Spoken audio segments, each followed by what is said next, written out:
os equipamentos. O que está faltando, Márcio, para poder colocar esse equipamento para funcionar? Então vamos lá. O AME é uma estrutura financiada, o recurso dele do Estado, né? Nós tínhamos um prédio, se você recorda ali, que foi a contrapartida da faculdade, né? Sim. Então nós na verdade tínhamos as paredes, as 4 paredes ali e a estrutura. A estrutura externa ali, né? Tá. Bem feitinha. E houve uma conversa há alguns anos atrás, onde existia uma necessidade da região de alguns atendimentos que a região não conseguia proporcionar. Então foi pensado em fazer um ambulatório de especialidades, porque também era uma carência do município. No momento daquela conversa, nós não tínhamos as especialidades de volta no município. Sim. E era uma necessidade. É o equipamento, tá? Porque o equipamento para o Estado, ele existe vários ambulatórios de especialidades. Existe o AME, existe o ARI, existe algumas outras vertentes do ambulatório. Mas, por uma necessidade da região, o próprio Estado solicitou que a estrutura fosse para o ambulatório médico de especialidades, o AME, com uma característica, atendimento geral, mas que pudesse atender obesos.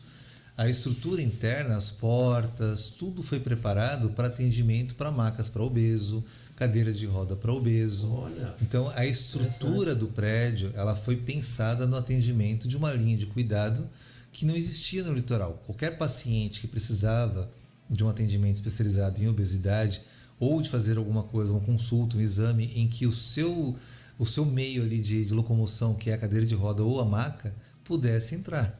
Tá. Então, nos equipamentos que nós temos na região do estado, ninguém tem esse equipamento com essa estrutura aqui na Baixada. Então, esse seria o primeiro equipamento. Seria um diferencial. Para atendimento. Então, isso foi uma demanda do Estado. Não fomos nós que chegamos lá e falamos, eles queremos pediram, ter. Faz assim. Na verdade, na época, o prefeito Ademar falou, no que a gente pode colocar esse equipamento para a região? No que vai ser útil para a região? Então, na época, foi falado a respeito, foi trazida essa necessidade. E, além disso, o nosso outro pensamento era trazer um exame que a região também não tenha, né? Qual que é as dificuldades? Nós tínhamos 2 dificuldades enormes. Uma que era a ressonância, continua sendo a ressonância, que nós já falamos aqui. Que aí a ressonância pode ser feita aí e desafoga o... E a outra seria a cintilografia. A cintilografia só tem em São Paulo. Então, a ressonância nós temos em Santos, mas a cintilografia apenas em São Paulo. Então, nós conversamos com alguns deputados estaduais também para tentar nos auxiliar. Fomos até a Secretaria Estadual de Saúde já algumas vezes e, graças a Deus, na nossa última ida lá, conversamos com a secretária adjunta do Estado de São Paulo, secretária de Saúde. Ela nos deu uma atenção sensacional, viu os documentos que nós tínhamos lá, que foi o próprio Estado que nos municiou de todo o perfil de estrutura. Foi feito conforme o Estado pediu. E o que nós perguntamos para ela, olha, em que pese o decreto não tenha sido feito no tempo que vocês consideram adequado, há algum impedimento de ser feito?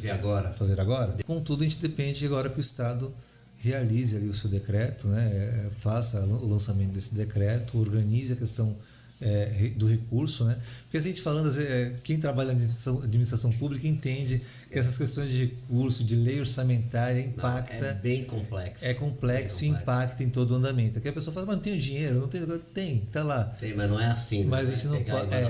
Então, na verdade, o Estado hoje, o compromisso da secretária conosco foi de fazer as verificações necessárias, ver de que forma esse decreto poderia ser feito, prazo e tudo, e nos dar uma resposta acerca disso. Então, de maneira resumida, falta é do Estado, né? O Estado que está... O Estado precisa fazer essa